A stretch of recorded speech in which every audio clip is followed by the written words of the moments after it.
বন্ধুরা নমস্কার। 2026 সাল ভারতের রাজনৈতিক দিক থেকে কোন রাজনৈতিক জোটের কাছে সবচেয়ে বেশি গুরুত্বপূর্ণ, সবচেয়ে বেশি আপনার চ্যালেঞ্জিং বলতে পারেন? কোন রাজনৈতিক দলের কাছে সবচেয়ে বেশি চ্যালেঞ্জিং বলতে পারেন? সেটা কি 2026 কি বিজেপির জন্য সবচেয়ে বেশি চ্যালেঞ্জিং, না কংগ্রেসের জন্য? এনডিএ জোটের জন্য সবচেয়ে বেশি চ্যালেঞ্জিং, না ইন্ডিয়া জোটের জন্য? এই ভিডিওতে পয়েন্ট বাই পয়েন্ট আমরা আলোচনা করব যে 2026 শুরু হয়ে গেছে এবং আর আপনার মাস দেড়েক থেকে দুয়েক এর মধ্যে আপনার 5টি রাজ্যের বিধানসভা নির্বাচনের দিনক্ষণ ঘোষণা হয়ে যাবে, যার মধ্যে কেরালা রয়েছে, তামিলনাড়ু রয়েছে, পশ্চিমবঙ্গ রয়েছে, পুদুচেরি রয়েছে, আসাম রয়েছে। এর মধ্যে আপনার আসামে এবং পুদুচেরিতে এনডিএ শাসন ক্ষমতায় রয়েছে, বাদ বাকি 3টি রাজ্যে ইন্ডিয়া জোটের শরিক দলগুলো শাসন ক্ষমতায় রয়েছে। কোথাও ইন্ডিয়া জোট হিসেবে যেমন তামিলনাড়ুতে ইন্ডিয়া জোট রয়েছে শাসন ক্ষমতায়, যদিও সেখানে ডিএমকে নিজেই স্বয়ং সম্পূর্ণ, তারপরেও জোট আছে, সেখানে কংগ্রেস আছে, সেই জোটের অংশীদার আছে। পশ্চিমবঙ্গে তৃণমূল কংগ্রেস একা আছে, সেখানে ইন্ডিয়া জোটের কোনো অস্তিত্ব নাই।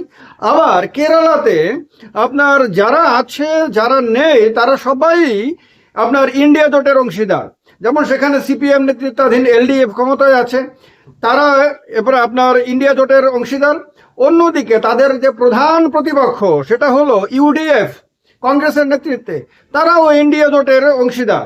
ফলে কেরালাতে লড়াইটা ইন্ডিয়া জোটের একটি অংশ বনাম ইন্ডিয়া জোটের আরেকটি অংশের মধ্যে।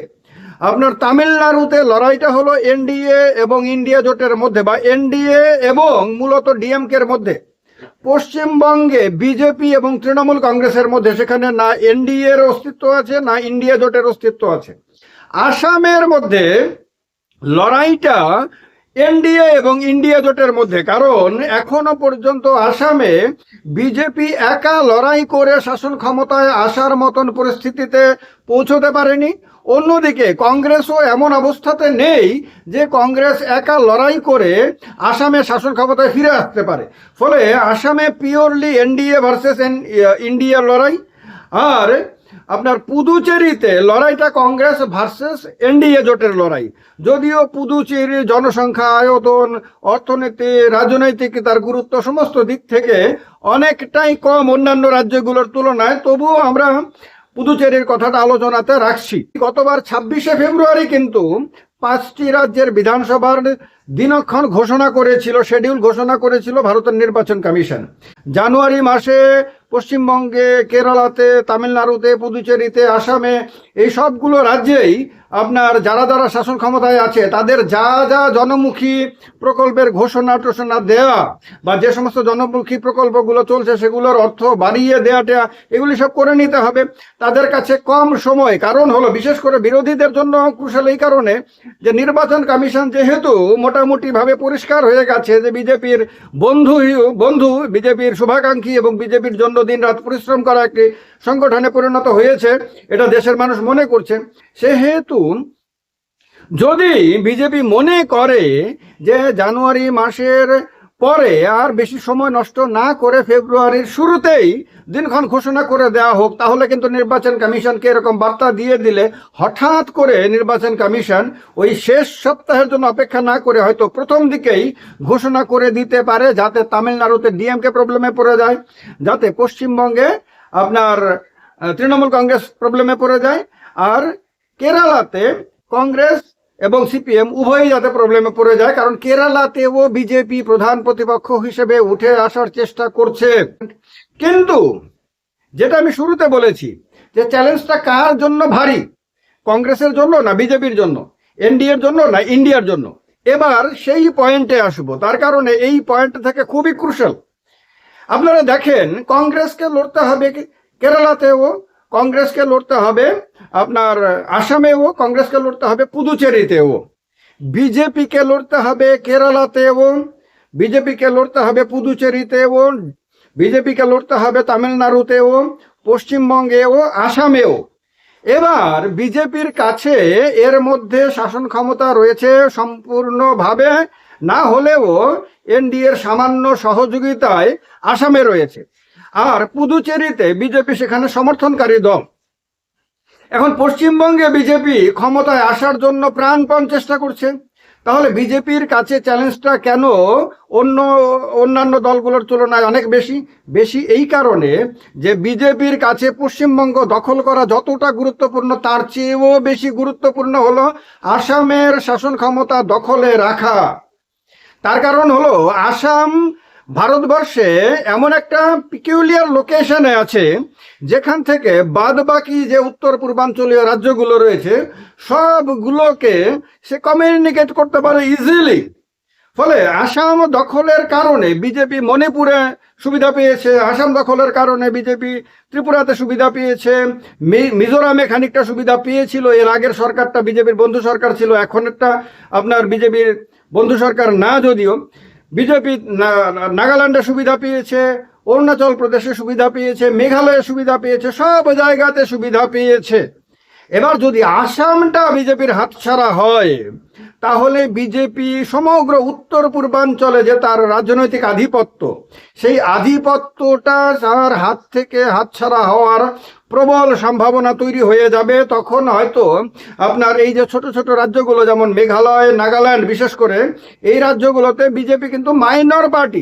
বিজেপি আসামের ক্ষমতা হারালে পরে আপনার এনডিপিপি মানে নাগাল্যান্ডের আপনার প্রধান দল শাসন ক্ষমতায় আছে, আর এনপিপি হলো মেঘালয়ের প্রধান দল যারা শাসন ক্ষমতায় আছে, তারা হয়তো বিজেপির সঙ্গে দূরত্ব বাড়াতে শুরু করতে পারে। তার মানে হলো এই দুটি রাজ্যেও বিজেপির গুরুত্ব আরো কমে যেতে পারে। এই কারণে আসামটা খুব ইম্পর্ট্যান্ট। আর এরপরেই আপনার ত্রিপুরার বিধানসভা নির্বাচন চলে আসবে, মেঘালয়ের বিধানসভা, নাগাল্যান্ডের বিধানসভা নির্বাচন চলে আসবে। এই নির্বাচনগুলোতে হিমন্ত বিশ্ব শর্মার প্রভাব কমে যাবে, কারণ হিমন্ত বিশ্ব শর্মা উত্তর পূর্ব ভারতে বিজেপির প্রধান মুখ। যদি নিজের রাজ্যটাকেই যদি তিনি ধরে রাখতে না পারেন তাহলে অন্য রাজ্যে ডেফিনেটলি তার গুরুত্ব কমে যাবে, বিজেপির গুরুত্ব কমে যাবে। তার কারণে বিজেপির জন্য পশ্চিমবঙ্গ দখলের চেয়েও বেশি গুরুত্বপূর্ণ হলো আসামকে দখলে রাখা। এরপরে হলো যে বিজেপি আসামে তার সর্বশক্তি নিয়োগ করবে সেই বিজেপি পশ্চিমবঙ্গেও তার সর্বশক্তি নিয়োগ করবে, সেই বিজেপি তামিলনাড়ুতেও তার সর্বশক্তি নিয়োগ করতে বাধ্য। কারণ বিজেপি যদি অর্থনৈতিক সহযোগিতা থেকে শুরু করে রাজনৈতিক সহযোগিতা, অন্যান্য সমস্ত সহযোগিতা যদি এআইএডিএমকে তামিলনাড়ুতে সাপ্লাই না করে তাহলে এমনিতেই এআইএডিএমকে বলে দিয়েছে যে জিতলেও তারা সরকারে বিজেপিকে নেবে না।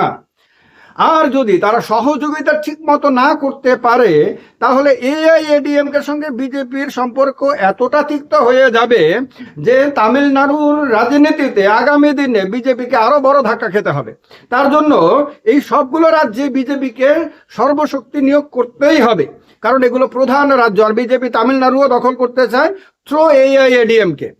আর ওখানেও তৃণমূল কংগ্রেসের মতন বড় শক্তিশালী প্রতিপক্ষ তারা রয়েছে ডিএমকে সেখানে জাতিসত্তার উপরে রাজনীতি করে। তামিল জাতিসত্তার যে ইমোশন আছে, আবেগ আছে, সেটাকে উস্কে দেয় যে যখন নির্বাচন আসে। পশ্চিমবঙ্গে যে কাজটা তৃণমূল কংগ্রেস খুব ভালোভাবে করে সেটা হলো বাঙালি জাতিসত্তার আবেগটাকে সে উস্কে দেয়, বাঙালির স্বাভিমানকে সে উস্কে দেয়। ফলে তৃণমূল কংগ্রেসকে এখানে ট্যাকেল করা বিজেপির জন্য কঠিন, ওখানে তামিল ডিএমকে ট্যাকেল করা বিজেপির জন্য কঠিন। ফলে বিজেপিকে অনেকটি ফ্রন্টে আপনার সমান গুরুত্ব দিয়ে লড়তে হবে। তার কারণে বিজেপিকে অনেক বেশি শক্তি ক্ষয় করতে হবে। এরপরে যদি রেজাল্ট তার জন্য সুখকর না হয় তাহলে এরপরে ভারতবর্ষের রাজনীতিতে বিজেপিকে বড় ধাক্কা খেতে হবে। এই কারণে 2026 সালটা বিজেপির জন্য অত্যন্ত ক্রুশাল, কংগ্রেসের জন্য ডেফিনেটলি ক্রুশাল। কংগ্রেস চাইছে যে কোনো মূল্যে আসাম দখল করতে। কেরালাতে যে রাজনৈতিক অবস্থা রয়েছে তাতে মোটামুটি ভাবে ধরে নেওয়া যায় কেরালাতে এবার কংগ্রেসই শাসন ক্ষমতায় আসছে। কিন্তু কংগ্রেসের জন্য সেখানে সর্বশক্তি নিয়োগ করা যেটা আসামে করতে হবে তাকে অতটা দরকার হবে না, কেননা কেরালা তো প্রস্তুত সেখানে পরিবর্তনের জন্য। আর কেরালাতে পাল্টাপাল্টি হয়, আর কেরালাতে যদি কংগ্রেস নাও জিততে পারে তাহলে বিজেপি তো জিতবে না।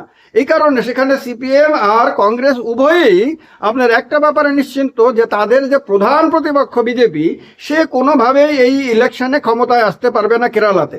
তো তার কারণে কংগ্রেসের জন্য এটা খানিকটা রিলিফ দেওয়ার মতন। কিন্তু আসামের ক্ষেত্রে তো কংগ্রেস এই রিলিফটা পেতে পারে না।